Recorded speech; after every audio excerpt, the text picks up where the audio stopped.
Hey, how's it going, everybody? Welcome back to the Corner Talks podcast. Today, I have a good friend and talented filmmaker, or as he likes to say, storyteller, Yusuf Begg. What's going on, buddy? How are you?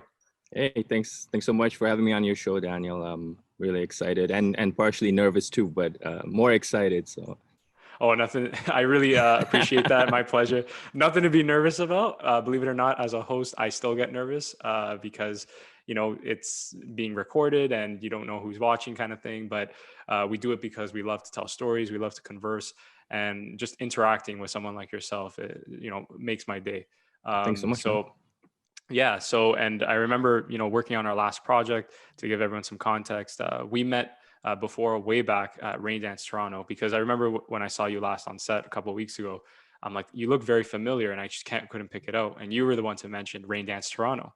So I took Yeah, a director's foundation course, and that's where we first kind of met. And then a couple of weeks ago, we collaborated for the first time on a project of mine called Act of War. And I was just wanted to mention that it's always humbling to know that there's people watching the podcast, because yeah, you came up to me and you said, by the way, your podcast is very insightful. yeah, It's very inspiring. And, I'm putting out content all the time, right? As you see on my page. And I'm a firm believer in, you never know who's watching, even though they don't yeah, like it, like literally, right, with the heart emoji, even though they don't comment or DM you, someone's watching, right? yeah. And you are a prime example of that. So I want to You know, thank you for that. Thanks so much. I really appreciate it. But I'll hit it back to you. I never went to film school. I don't know if you did go to film school. No. So platforms like Rain Dance and your podcast Mhm. are, are of great value to someone like me, because this is how I learn, right? I learn by connecting Exactly. with people. I learn by being on sets with people. And I guess the sharing of information on a platform like your podcast is invaluable to people that want to, break into the industry, learn things without, having gone to or received any formal education in filmmaking. Yeah, you said it best, Yusuf. And, I've been same here. Like, I've never been to film school. I tried to get into like a screenwriting program or something foundational in my younger years when I graduated high school, but never got the opportunity. And, I always thought if I didn't get into film school, maybe I don't have a shot. And I realized, really all you need is passion and ambition, as Yeah, Tarantino, my hero, says. your That's hero. why he's my hero, because not only is he very talented and I love his movies, but it's his story that inspires me to keep going. Yeah, This guy never went to film school. His film school was film. That's what he says, right? Watching films or collaborating with people like yourself, people that are in the industry, people that are hungry to tell a story. yeah, And that's why I mentioned when I introduced you, that's how you see yourself, as a storyteller. And that's how you'll see Yusuf if you follow him on Instagram. That's what struck me immediately. And the whole point of this podcast is, obviously we tell each other stories, but that's what it is, really, is sharing each other's stories, right? Personal yeah, stories, professional stories. And like you said, inspiring those that maybe haven't gone to film school or haven't maybe feel the industry, it's difficult to get into, break through, yeah. or they're having doubts about pursuing filmmaking. So I'm really happy that it's touched a lot of people. And yeah, it's been a lot of fun, for sure. Long way, lot more to go, a lot more guests to come, but I've been really grateful Yeah. so far. So thanks again for watching. That's good. And yeah, so having said that, with regards to film, you mentioned a very good point, and I'm sure a lot of people are interested to know how you ended up in the film industry without attending an actual film institution. So how did you get involved in the industry, man? Like, what was Uh, the first steps you took? Honestly, if I were to say a little bit about my background, I actually Sure. studied medicine. Oh, wow. I'm originally from South Africa, so I studied Nice. medicine in South Africa, and I had, at the time I was dating someone, and she had a friend that was quite a popular director, and it was like my first exposure to a filmmaker ever. Right. And he was working on a film, and obviously I'd hang out, with them all the time. And as I hung out with him, I was like, you can do this for a living? Like, you can tell stories for a living? Yeah. I need to consult with my high school guidance counselor and have a chat with him and be like, you never told me that this could be a career or something that Mhm. you could do. And so that was really my first exposure to filmmaking. Watching the processes that he went through, and still, not really understanding what it meant or took to be a filmmaker. Right. And I guess, I don't really never really had resources to kind of point me in the right direction. And so I took courses like, where we met, like Rain Dance Directors Foundation. Right.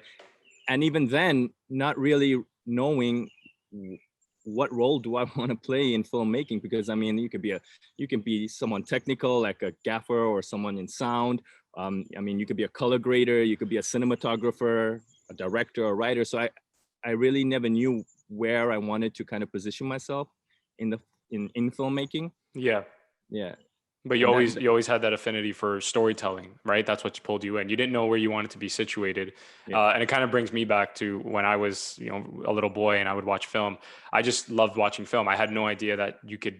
Obviously, I knew it was a job, but no yeah, one raises you that way. The no, conventional sense, it's doctor, lawyer, accountant, whatever, exactly, right? yeah, No one's yeah, gonna tell you like, by the way, the guy who shoots the film, like that's a cinematographer, and you can apply to this school, and maybe you could get this job. yeah, Like no one's talking to you at that age, right?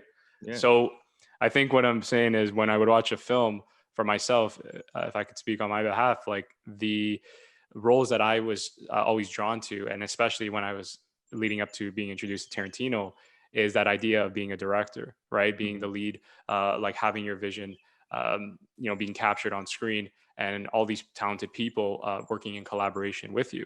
hmm, And it wasn't until I think Tarantino that I realized you can also write these projects yourself, right? And yeah, have like a full control, like see the vision from start to finish, right? yeah, So definitely like a process. And that's the question that I wanted to ask you next. Like your role in filmmaking, you said you didn't really pinpoint. Do you have a specific role now or one that you yeah. prefer? Or are you still, does it matter to you? Yeah, of course. Yeah, I have I mean, just like you, I don't know how long you've been exploring filmmaking, but I kind of Hmm. feel like we're kindred in that we're on a similar Hmm. journey, right? I picked that up. For sure. For sure. Um, yeah, similarly to you, I mean, my focus is right now, my focus is heavily like writing and directing, but I still dabble in everything. So, I mean, I try to learn everything.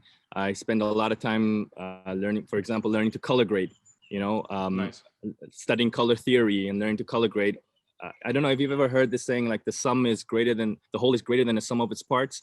So, I mean, I Yeah. feel like as a director, you need to have an understanding of all of the components. You don't Yeah. have to be the greatest at everything. You don't Yeah. necessarily need to know how to be the greatest DP, you know, or cinematographer or someone Yep. to like, but you need to have an understanding of how it works. So I try to immerse myself and Mhm. learn a little bit about everything. Yep. That's how we collaborated. I helped Right. you with some of the lighting, for example. Yeah. So um, I don't really want to be a gaffer or a DP, right? But Right. I try to learn those things so that it'll add value to my own projects later on.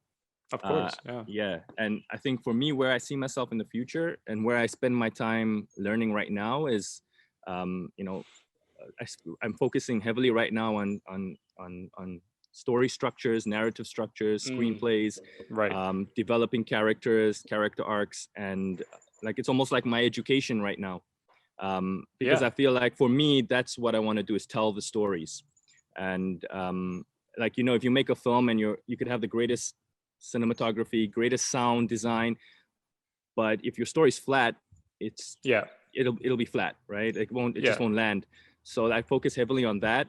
And I've directed a couple of short films, been involved in a Nice. lot of short films, and things that kind of affected the quality of the project in the past is the directing. So I didn't even know, I know what I want to do, but there's so many components to directing. Like, how do you direct actors? How do you get the best performances Yeah. from them? So even investing time, meeting actors. I even plan in the future to take some acting courses because I just feel like if I can understand their processes better, maybe I can like get a better Yeah. performance from them. Yeah, so that's where I'm kind of focusing now is writing and directing. Yeah. Yeah. You again. I like everything that you're saying because that's exactly the same mindset I have on a lot of levels. To narrow it down, first off with writing, I've always had this sense. I've always had this understanding since I was again first introduced to film or had this uh, passion for it where story is number one always. And Mhm, I started to learn it from YouTube reviewers, like people just like, as much as it was entertaining, there was knowledge to be learned. There was mhm, education. And I would read between the lines and I would start to like Red Letter Media, Nostalgia Critic, Flick Pick, Chris Stuckman, all these YouTubers. And I would always understand that they're nitpicking it, they're making fun of it because the story's not cohesive. And then they would show you the stories did did well, right? Like I would watch another YouTuber, Renegade Cut. And I still remember at TIFF, Toronto International Film Festival, I was in the auditorium and, I was helping out volunteering. And I remember someone stood up, he must have been much younger than us. And he asked the director, I want to know, like, how do you get to your level? Cause I'm really trying my best. And he says, to get to my level, you have to learn how to write a script. And everyone in the audience was kind of baffled, like confused, because they're saying he's a director. Wouldn't he say you have to learn cameras, you have to learn lenses, you have to learn sound and whatever? And what that director is explaining, and again, a lot of heroes of mine, Scorsese and Tarantino, right? Tarantino especially, is the story comes first. The story is the number one thing. If you don't have a story, and that's why you saw me so involved with, like, for example, Act of War, and I actually chimed in and I helped collaborate with the writing, is because I knew how much the story mattered. I knew that people won't pay attention no matter how flashy or stylistic it looks. And that's speaking from personal experience. When I watch films or when I watch people's content, if I'm not drawn to the story, or at least invested, it doesn't matter. All that work you put in, believe it or not, people will dismiss. I know it sounds extremely harsh, but that's just human nature. It's the reality. We're not going to be pulled in. We know what feels and sounds good. And after a story, that's why sound is so important. That's why my friend there, Ogo, much respect to him for showing up. I made sure he was available that day because I trust him. I like how he works, but I know how critical he is on set.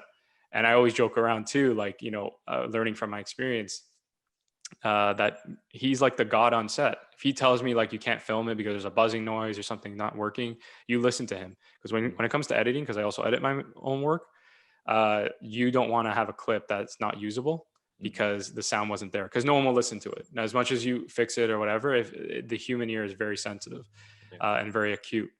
So I definitely respect everything that you're saying, and even in terms of the acting. I don't know if you took the acting courses at Raindance, but that's how I met Abil Michael, who was the co-writer, co-producer, right? That was the first time. That was the first class I took, was acting. Again, following in the footsteps of Tarantino, learning how to act and whatever. And it was a lot of fun. And I actually got a little bit of an acting bug, looked out for some, like, agencies to see what I could do with that. But it's so important, to have that focus, to have that knowledge when you speak to your actors, as a director, right? Because they're the front line. You know how when you get hired at a company, right, or retail, they would always tell us, you're the frontline staff, so we have to make sure you're happy. Not that a lot of these companies would follow by that rule, but we are the frontline staff. If we're upset, the people are going to associate that image, that mood, with the brand, right? And that's how I see my actors, right? If they're not comfortable, if they're not believing in the material, they're not going to believe the audience isn't going to believe the story. It's not going to be believable, right? So it's always important as a director. It's a great mindset to have, Yusuf, and I'm so happy you took that in, because when you're dealing with all these moving parts, the last thing you want is to be ignorant of any of them. And touching on that, like, when I first started working with other creatives to make films, and I'm not a professional filmmaker. I'm a student of film, right? And I'm trying to improve all the time.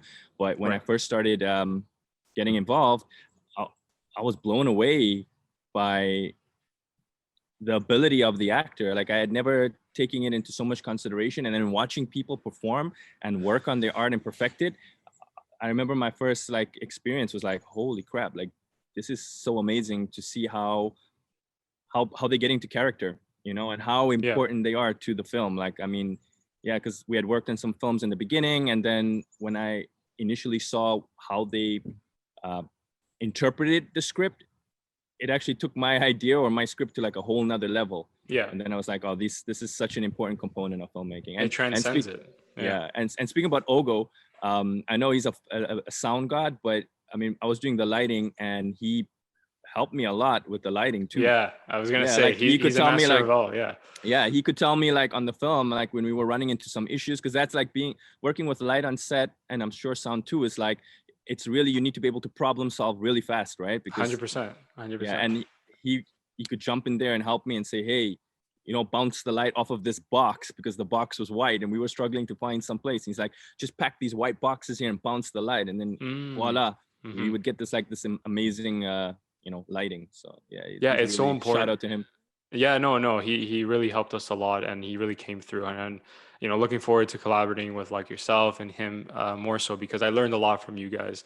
I try to, like you were explaining about directing, is I learned that the hard way. When I first Yep. set my sights on filmmaking, I was like, oh, I'll just be a director. I'll just show up and I'll have a camera guy. I'll have a, possibly a writing guy or a co-writer, and I'll have an editor or whatever. And then I realized, like, until you get to that level, I think it's best to really encompass all trades, right? Like to really Yeah. understand everything. Obviously, you're not going to be an expert in certain areas like lighting. I'm still learning, and I'm Yeah. still, like, inquisitive. But again, just seeing this project that I first dabbled, like Hmm. understood, experimented with lighting as a director, and Yeah. that back and forth we had. You explaining to me like we can do this with this gel and this light. And I'm pretty proud of myself. I have to be honest, because when I was looking back at like some of the footage, um, I'm happy. I should say I'm proud more of the project, how it turned out, because the lighting was exactly how I envisioned the story, right? With the yellow lighting, like it wasn't like the choices, um, I kind of went back on. It all worked out that way with the Yeah. lighting and the atmosphere that I was trying to convey. Uh, and that's thanks to you, right? Because you were being so open and honest. And I do want to say, I want to commend you on, by the way, when we were working together, even if you sensed that maybe I wasn't completely sure about the lighting because I was still new, you didn't give me that uncomfortability. It was kind of like you worked with me Yeah. through it. And I really appreciated that. I tried my Thanks. best to keep everyone inclusive as Yeah. much as possible, right? In the creative process, because I think it's a team effort. And that Um, and it is yeah, a team effort. And yeah, I mean, no, you knew what you were doing. It's not that. It's just that I I've worked on some film sets with talented, creative individuals, but it's your project. You're the director. It's your vision, and yeah, I feel like people, when working on the project, I found that people overstep their roles, and then it interferes with the creative process. It's not my vision, it's your story, right? So I'm trying to offer value to your process and your story, right? Instead yeah, of trying to say, no, this is not going to work, this is going to work, because I don't know what's going to work, and I don't know what your vision is for the story, right? It's for me to yeah. collaborate with you to try and get your vision across, how you perceive the script, the characters, the lighting, the story. So it was a lot of fun. Mhm. Yeah, it Yeah. was a great day of shooting, actually. Yeah, and like I said, man, I appreciate that. Like I said, that transparency, and you mentioned something interesting, maybe to clarify for the audience about overstepping, because I've heard many people, like colleagues, deal with that. What do you Yeah. mean when you say the word overstep? Like what has happened in your past experience? I mean, this is all part of the learning experience of, and something, I'll go back Hmm. to something you said about Sure. when you show up, when you want to be a filmmaker and a director, and you just show up on set and you have your camera guy and you have your sound guy and your script, and I'm just going to go with it without the right exposure. You know what I mean? You get the experience as you work on film, and every time For you sure. learn more. But when you show up on set and you don't have an understanding of everything, sometimes as a director, and it's happened to me in the past, and it's my fault. It's not the team that I'm working Of with. course. Of course. It's a matter of not being prepared or not Mm. knowing 100% what I want. I found where I lose control of the project, and then like my DP's directing my project. You know what I mean? It's Mm. actually happened to me That's in a the good past. point. Yeah. And then the producers directing my actors, and then I'm like, whoa! It's like you lose complete control. I worked on a film last weekend, with a very talented Toronto director, Gonzalo, very talented DP. I mean, these are seasoned guys. With Yeah. Abil. Abil actually invited me to help be a grip on the set. Nice. Man, just watching, they have experience, and just watching how they coordinate everything was so fluid. Everyone knew their roles. They work in sync together, instead of people stepping on each other's toes and trying to do each Right. other's jobs, right? And so, yeah, in the Yeah. past, I've actually lost control of my projects, and I felt insecure, if that makes sense. No, And for maybe, sure. Yeah. yeah, and maybe that's what, Overwhelmed. Yeah. overwhelmed, insecure, and people are relying on you and trusting you, to know what you're doing. They're whether even if it's an indie film and it's an unpaid gig, it's their time and their art Yeah. that For they're sure. volunteering, and you want to Yeah. respect their time and know what you're doing. So yeah, being prepared is important, and yeah, I think it's not valuable to the creative process if everyone's clashing all the time.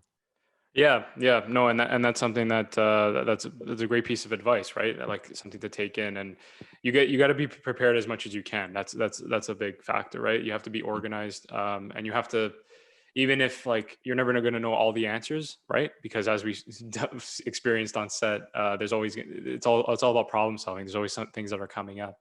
Yeah, But it's always, like I said, helpful. For example, with you, right? You wanted to understand the lighting that day, yeah, and and you're like, I know you don't have a shot list, and I'm like, okay, but I have these storyboards that I can share with you, and I think that helped you, and was able yeah, to articulate my vision even more.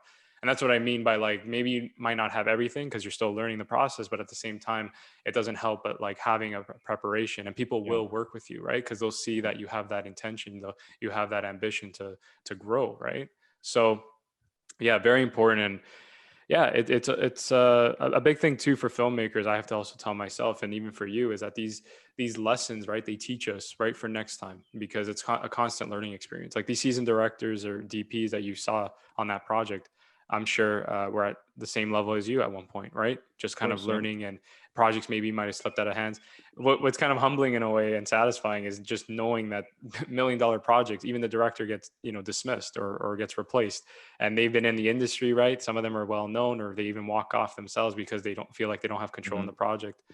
So I think creativity, there's a fine line, right? It's a delicate balance, and anything can kind of be altered. But definitely, if there's one thing we could take from that, is being prepared and organized. Will put you in a different yeah, situation, right, yeah. and Like prevent you from being overstepped. Yeah, yeah, like I was watching, I was doing some research on like film, like popular filmmakers right, and like their earlier films where they had like really low budgets. And I mean, low budgets is still more than what we're working with. Like 100%. sometimes we're working with hundreds of dollars, sometimes almost like guerrilla filmmaking. And Yeah, I mean, low budgets, I'm talking about like $50,000, $100,000, and yeah, that's a low yeah. budget. But looking at the films and comparing to what they do now, I was looking at like Darren Aronofsky, and I was watching Pi, right? Mm, And it's like it's a great film. It's a great story. And it's a great film, and he does amazing with the budget that he has. But if you compare it to the budgets that he has now, you can mm, see like everyone started somewhere, yeah, and yeah. learned and built the confidence, and people trust them. You do a great job with your small budget. People are like, hey, this guy really knows what he's doing. They're willing to take a chance on you and invest, and so everyone starts from the Yeah, bottom. everyone starts from somewhere, and that's what Yeah, it is, right? It's constantly growing, start constantly willing to learn.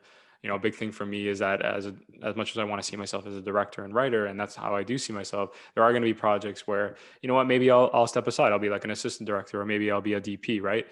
Because I've learned that until you get to that level, and even if you do get to that level, you can't really be involved. Everyone's going to have a project, right, that they want to tell, yeah, a story to tell, right? And yeah, I think the most value you'll receive is just being part of it, yeah. regardless of what you're in, right? I think that's the right attitude to have. So Yeah, we that's were. definitely something. Sorry. No, no. I was saying I didn't mean to cut you off. Like we were on Oh, set this week. Abil and I. Shout out to Abil. We were yeah. on set this week, and that's exactly what we were talking about. We were helping the DP and the gaffer, and we were helping with the lighting. But we were telling ourselves like, man, we just want to be on set and learn, and we'll Yeah. take any role. Like I mean, we'll find a place for us on the set of value. It doesn't mean that if I have to drive, like sometimes being on a bigger set means you're driving someone up and down or playing a small role, but you're getting the opportunity to be a part of it, learn, network. So yeah, I think, and it's important for a director, I think, to understand all of the components of the filmmaking process, right? So Yeah, 100%. Yeah, and yeah, time will tell. Like, right, it'll benefit the stories you intend to tell down the road. yeah. So yeah, going back to this whole thing, like our profession and what we're pursuing with filmmaking, it's definitely not a conventional path, right? It requires a lot of risk and sacrifice, and a lot of people don't understand. And at the same time, it's not guaranteed, right? Mhm. That's the unfortunate thing, but it's the reality. So I remember posting on Instagram recently something that you gave me a lot of praise for, and it was generational wealth starts with one risk taker. Mhm. And I wanted to know, like, why does this quote resonate with you so much? Uh, well, it's always exciting when you see a picture of a famous soccer player and an inspirational Oh quote. I yeah, mean, you yeah, could have put Ronaldo there, and it could have been a Rumi quote, and people would have liked it. yeah, for sure. But the quote itself resonates with me because it's how I approach um, life. And I mean, I'm not a super capitalist per se, but I am trying to um, generate and accumulate assets for my family and the future, right? Yeah. So I mean, it's usually with successful families, or let's take film for example. Like I mean, the Coppolas, whoever it is, right? There's someone who took the risk or takes the risks in order to accumulate generational assets. And to me, generational assets are like generational wealth are like assets like homes and investment. But more importantly for me, everyone is different, but for me, it's knowledge. So, Same. I mean, I have a kid, he's 6 years old, right? Like, so for Nice. me, Mhm. if I can pass on knowledge and exposure, like he's very creative. He's like 6 years old. He makes his own animations and he watches what I do with film, and he's like a sponge and he's absorbing it all the time. And it's the risks that I'm taking in order to build generational wealth that values him, right? So not only is he going to one day benefit, should I be successful, he's not only going to benefit from the financial wealth or the financial assets, and but also Yeah. the knowledge and the exposure. I think it's very important. No one in my family is in the film industry, and Yeah. it's Same. like really it's like trial and error for me. I'm Yeah. the risk Yeah. taker. I'm Yeah. going, and so are you. I'm going out, I'm finding the knowledge, I'm trying to figure out how it works, I'm being entrepreneurial, right? And then um it's we are the risk takers that ultimately build the infrastructure for the future, whether it's your sisters and brothers, your cousins, your nieces and nephews. I have other family members that see what I'm doing in film. um, or I work in advertising as well, so I work on a lot of commercials. I produce and direct commercials as well, and Nice. seeing what I'm doing, and then people are approaching me and my family, and then how do we get into that? That looks like a lot of fun. I'd Right. love to learn how to do that more, and then being able to pass that on, that's to me is a form of generational wealth. And I think it resonates with me because it's usually one person that starts to carve out that roadmap for that process for your family and friends.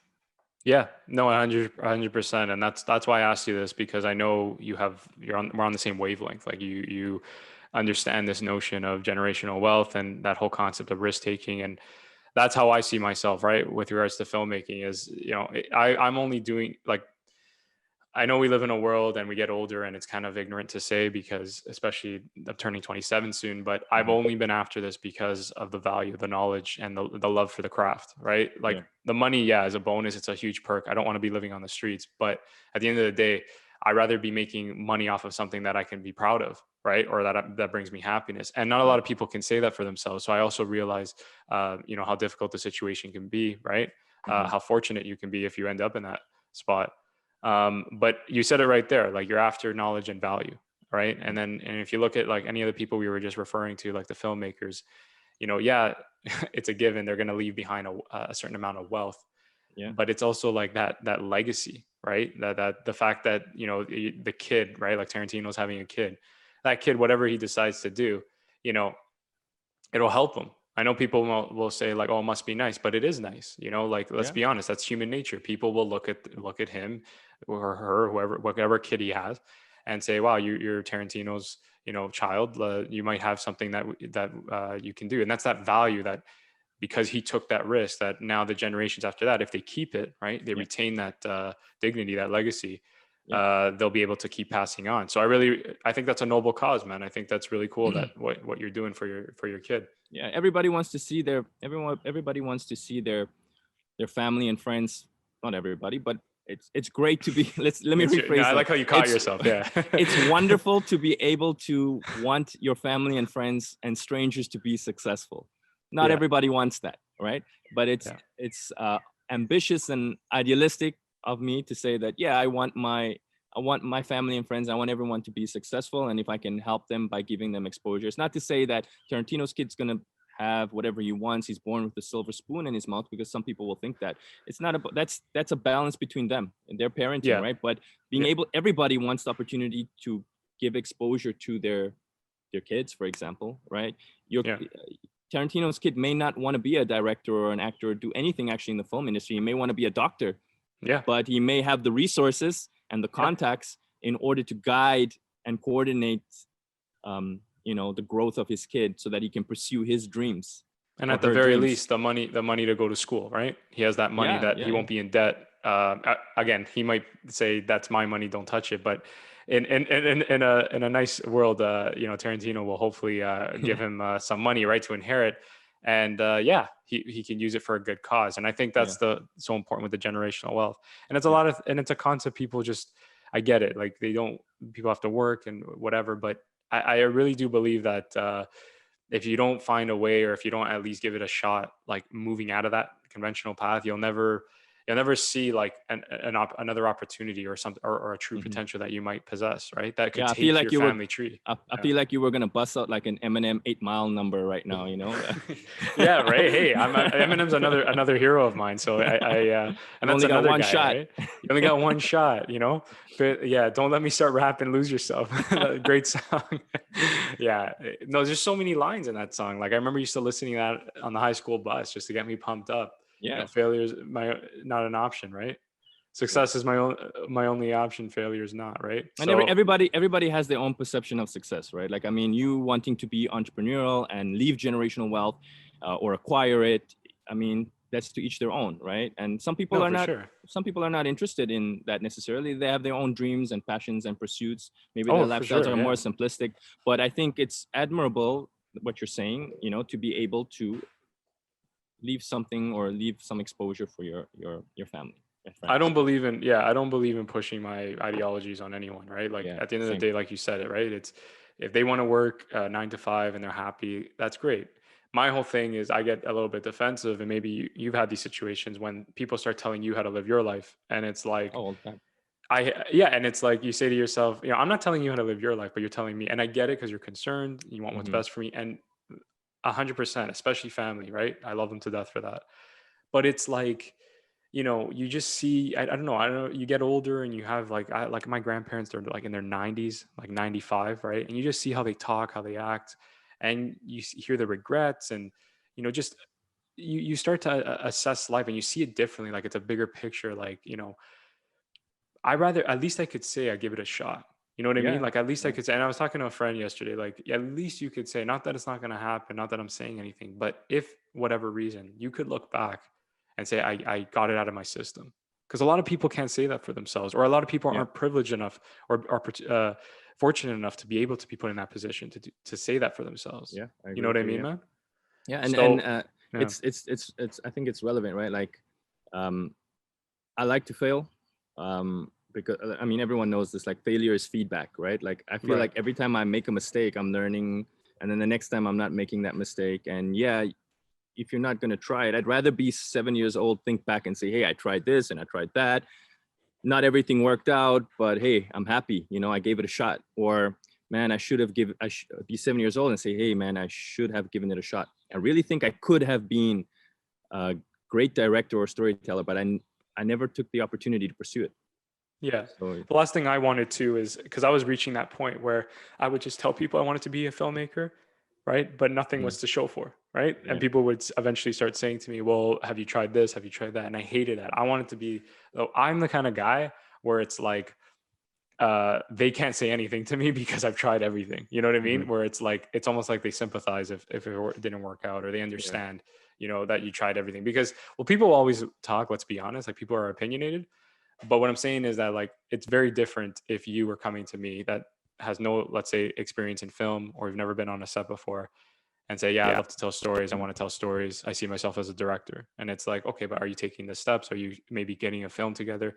Like I remember my first short film way mhm, back, probably like 5, 6 years ago. It was just me, myself, and a camera. Like it was yeah, Graffiti Alley. I put it on a tripod, and I would, do my scene. I went to run, stop, record. Had no sound, so I used music to tell the story. And what I'm saying is like you could tell a film. You could get your feet wet yeah, if you're creative about it, right? mhm, I was very stubborn in the beginning. I always thought like you needed a team, a set, but that time will come. At least get like the juices going, the creative juices, right? Like keep your mind stimulated. Keep yourself yeah. creative as much as you can. You get your feet, like you just mentioned, you get your feet wet. You get your feet wet, and then you want to jump in, right? Yeah. Like, Oh, that's how it 100%. is. Yeah. Exactly.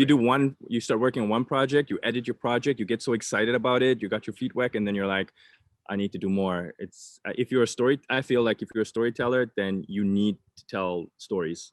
Yeah. You, yeah, nothing Scorsese, stops you. Yeah, I took a master class with Scorsese, a couple of years ago, and I just loved how he's so ballsy that way. But he just starts off the video and he goes, if you're intending to have to be a director as a career, this video isn't for you.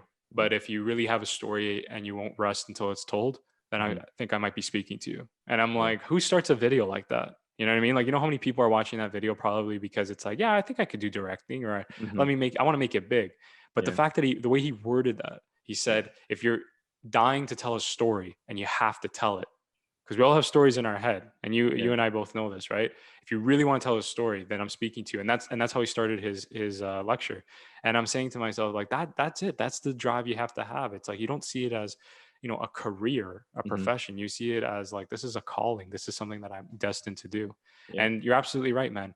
For me, wind the clocks back a year or two, I didn't have any connections in the industry. I didn't know anyone at all. I was bare. I was literally making films by myself. It was kind of sad in a way, but still made the best of it.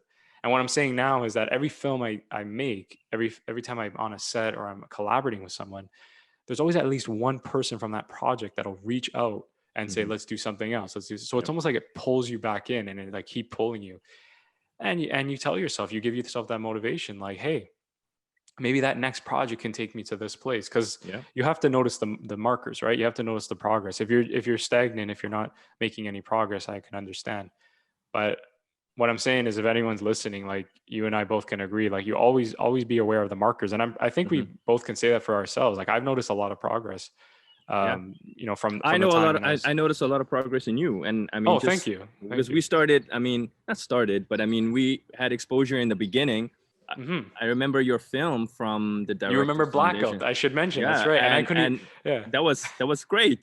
It was a yeah. great, and it was a great film. I think you shot it. I think you shot it on your In my Sony. bedroom. Are Yeah, you my showing it? Sony A7 III. Yeah, Yeah. it was a smartphone thing, and then when you played it, I was like, this dude made it on a proper camera. Now I feel like embarrassed, but because I shot it on No, because he a said, smart phone. yeah, Yeah, I know George he did. D'Amato, our Yeah, instructor, yeah. right? He He was did like, say, he whatever. did say, Yeah, yeah, yeah. yeah. But it turned out so great. You know what? And the story was great. The story Thank was, you, it thank was you. good. And I mean, now we're working on bigger project. Actually, I noticed that you guys are always, that's what I like about yourself and people like Abil and Ogo, because I Mhm. noticed that you're ambitious, and lately, like, there's a lot of potential down the line, because now that we're getting deeper into it and we're improving all the Mhm. time, Mhm. we're like, I noticed that you guys are writing all the time, Yeah, right? I'm yeah, also writing all the time, yeah. and that makes me feel like there's a kindred energy, you know what I mean? Because like sometimes I'm like I'm working on a short film right now, and then I'm like, I'm doing like the dishes, and I'm thinking,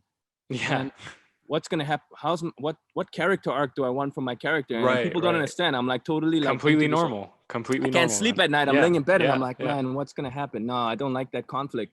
And then people must think I'm so weird. You Yeah, know what I mean? yeah. But I think people that tell stories understand that you're I thinking understand, about it all man. the time. Yeah. 100%. I understand that completely, and I love that you said that. It drives me nuts, but the end result's always worth it. Like, when you read Yeah. back that script and you're happy with it, and a big thing for me was, I write stories all the time. There's a lot of passion projects or feature films. Mhm. I wrote about like 4 or 5 of them that are kind of tucked away, just because, like, I'm trying to build my craft and my reputation Yep. as a director. But Yep. the Act of War was the first time I actually had a full-fledged script with my dialogue, spoken by actors, and I was just Mhm. going through it, and I was like, again, it's a great experience, surreal to me, because these words, they're swirling around your head, and you're not sure, like, does a dialogue make sense? Are you that good?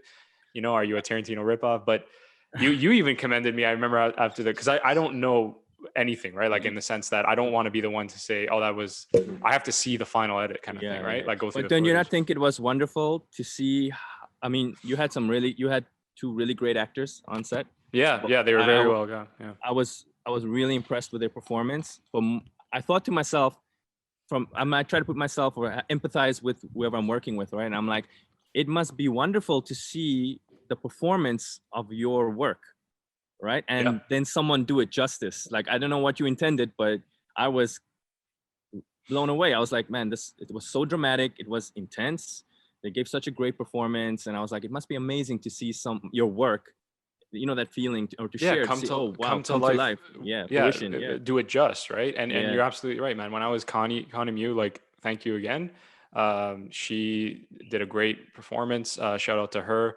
And looking back at the footage, and this is what I mean by also as a director, it's my whole thing. Like Tarantino, I'm going back to him, but I love him so much for this. He says, because you need to familiarize yourself for sure with the Mm-hmm. set and how things function. But I really do believe that as long as you're open, you're honest, and you're willing to learn, people will work with you. Mm-hmm. So what I'm saying is that I was going in there, I had some knowledge, but obviously I'm not an expert, right? Mm-hmm. But at the same time, that's why I kept saying to you guys, like, think of Last of Us, think of post-apocalyptic, Mm-hmm. and then I was showing you guys pictures that I got off the internet. George D'Amato, thank you for that. That was a good tip. He always told me to do that Yes. because that's how she was able to convey that performance, right? Yeah. I said it's very rustic. She's like, a hard ass, the character, right, of Sarah. And obviously Abil, he co-wrote this project, so he understood where I was coming from. So that was an approach for him. Mm-hmm. But what I'm saying is that, yeah, it was so exciting, man, to see the lines that you've written come to life. But like you said, do it justice, right? Because Mm-hmm. people don't realize that even with Tarantino scripts, that's why a lot of people like Samuel L. Jackson, he'll say they sing my dialogue. There's a Mm-hmm. way you enunciate the words Mm-hmm. and the breaks and the beats that Yeah. that do it justice, right? And I would have preferred like spending a little bit more time. I think any director, if you could, you would spend a month on one scene. Mm-hmm. But at the end of the day, it's like for how they interpreted the lines, for how they interpreted the script, just from what I've seen going through the footage, right? They did it justice. Yeah. And that's all I could ask for, really. Yeah. Yeah, I'm excited to see the end product. I was even looking at like the BTS. I know Jermaine, uh, the gentleman that was helping me with Yes, of lighting, course. Yeah. just his BTS on his Sony with the lighting, it looked amazing. So I was like, I can just imagine how good the Yeah. original footage is going to look, right? So Yeah, for sure. good. He did an outstanding job with that. I have to look through it still because there's a lot, and I'm Yeah. really thankful for that. It's so important. People might. I remember working with someone. They were like, "Oh, I don't want that BTS crap. Like it's distracting." But we live in such a visual, a digital, stimulating kind of age where you Mm-hmm. have to have some form of proof that you're doing stuff, and Yeah. people need to have people want to see what's going on in your world, right? As a filmmaker, that's how you create contact. So I'm saying is, I'm so happy that we're so grateful to have someone like Jermaine with his talent be on Yeah. set, because when that time comes and we promote this project, people are going to start to, for yourself or anyone, Yeah. when we start tagging people, right? Wow, who did this? Who set up that? Right? So It may even be a prerequisite for if you, I mean, depending on what you decide to do with it, whether it's festivals or whatever, it yeah, may even be a prerequisite. So it's better to have it than wish that you had it, yeah. Even like, because again, as storyteller, back to your comment about storytellers, I love that you bring this up. Uh, when I'm editing the film, even though it's like 3-4 minutes, I'm saying to myself, I feel like this could be like a feature if I Mm-hmm. expand it, because I'm starting to ask Mm-hmm. questions like, who's this guy James? Like, who is this Mm-hmm. brother? Like, what did he do? Right? You know what I mean? And it's Mm-hmm. like you start like dissecting and pulling things apart. Mm-hmm. So that's the beauty of these short films, right? Like you use it for your creative portfolio and to get some recognition at festivals. But I'd love to expand them even more, Yeah. right? A lot of filmmakers we know, right? Damien Chazelle did that with Whiplash. He Mm-hmm. used his Yes. short film, right, to graduate from Harvard, So and then that's made it my a feature. that's my approach.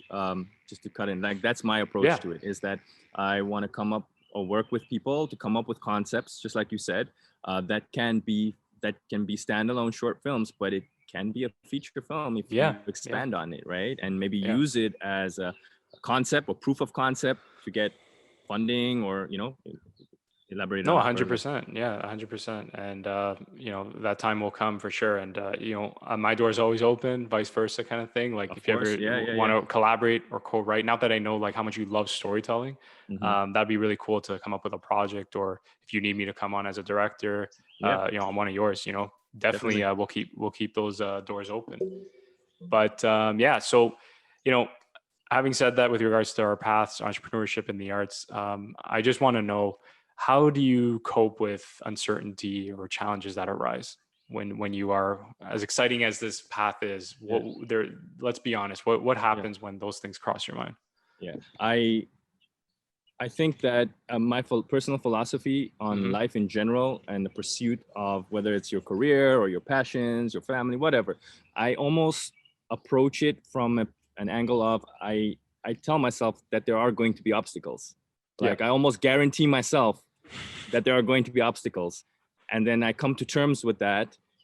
And I have learned to have confidence in myself. Like one, I'm not really close with my dad, but one thing my dad always used to tell me was, to invest in yourself, or to have, you're investing in other people all the time. You're investing in all these different investment portfolios, but you should invest in yourself first, or at least have the confidence to invest in yourself. So for me, I almost believe that I am definitely going to run into obstacles and problems, but I'm confident that I'm going to figure it out. Problem solving, right? Like I'll figure it out.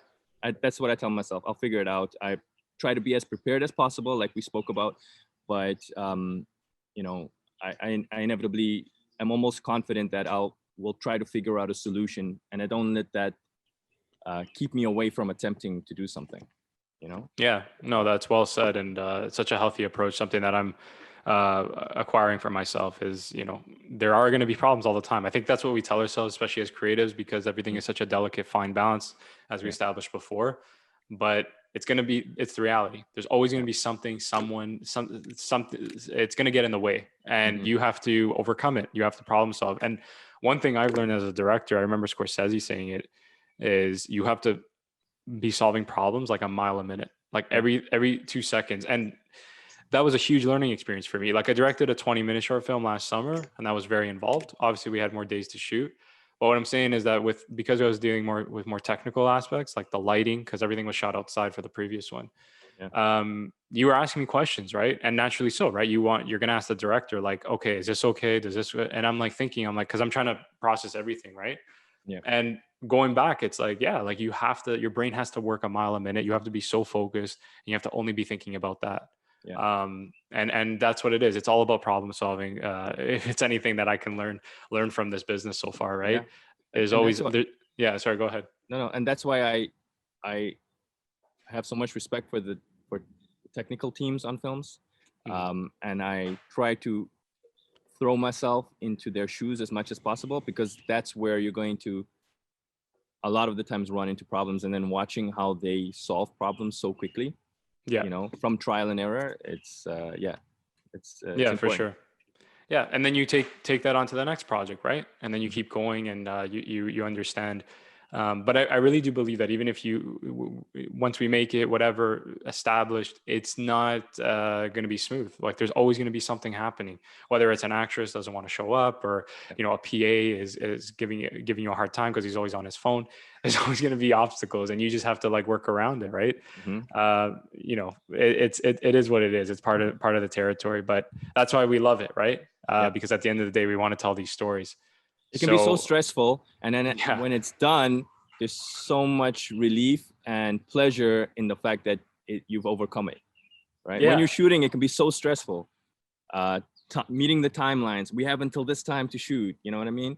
The DP's leaving, or the sound guy has to leave at 5, and but when it's done and you've captured everything and you shut the gate, as they call it, then there's so much satisfaction and relief in that, Yeah, I'm the kind of guy, maybe because I edit my own projects thus far, but I take a huge sigh of relief once I get through a good portion of editing, because even after when I say it's wrapped, it's like in my head I'm saying, okay, let me see what I'm working with. Yeah, no, it's not wrapped. No, and I think that's any true storyteller like yourself, right? Yeah. When you say it's wrapped, right? Let's say you're the director on set. I feel like you won't say it's wrapped until an audience sees it.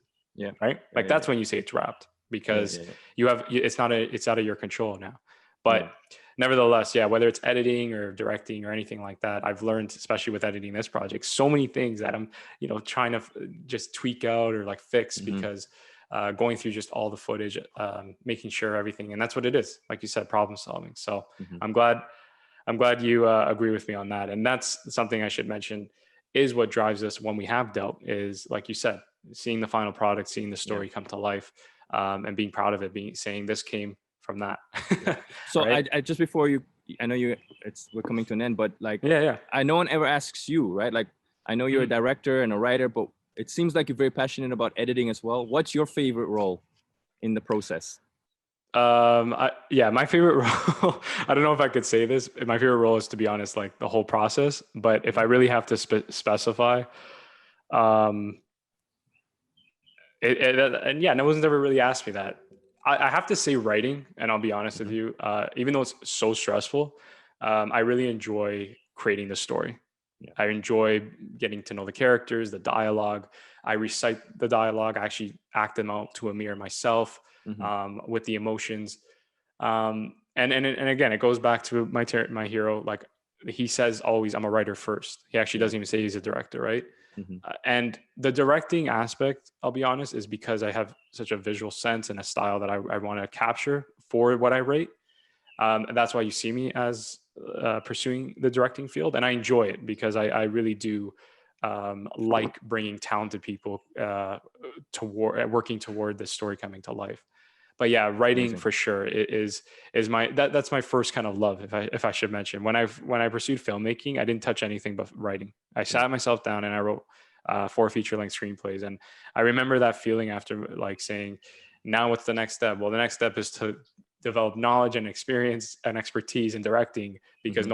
no one's gonna hire you to direct these Yeah. without unless you're funding it yourself, Mhm. or if you Yeah. have if your dad's in the industry, kind of thing, right? Yeah. So that's what I'm saying. My next step, I was like 17 when I wrote my first story, and I treated it like a feature film. Like, one day I will make this happen. I said, "Fuck, okay, how am I going to make Ah. this a reality?" Right? You know what I mean? So because I realized this is like $100 million project, because like the budget, like the sequences that I would want, Mhm. whatever, right? But I think it's important to have these passion projects put aside. That's what drives you. That's what motivates you. I know it does it for me. I always Mhm. look back. Some friends have read it, where it's like, when that time comes, you know what I mean? I'll pick it up, and mark my words with this podcast. That's why I do these things. It's to capture a moment in time, Yeah. where hopefully one day, like, they'll show this sequence, they'll show this segment, and they'll say that's what he was referring to. He was referring to Yeah. those stories, right? And I will definitely come back to it. So I appreciate you asking me that question, man. Thanks a lot. No problem. Thank you. It's always enjoyable to talk about where you're coming from, right? Yeah. Yeah. But thank you again for coming on the podcast. I really Thank you. appreciate you. Yeah, really appreciate you sharing your journey. So insightful. This is the whole intention of the podcast, to Yeah. speak with like-minded individuals and to learn something at the end of the day, right? And be inspired. So thank you again, Yusuf, for coming on. I'm looking forward to our collaborations, and I'm really excited for our futures as Appreciate you, entrepreneurs. bro. Thank you so much for Yeah. having me on your show, man. It's amazing. Yes, And of I'm gonna keep course. following it and attentively, and I keep learning things every time I watch. Thank you, buddy. I really appreciate that, guy. All So right, man. anyway, thank you again, Yusuf. Thank you again, everyone, for listening, and we'll talk soon.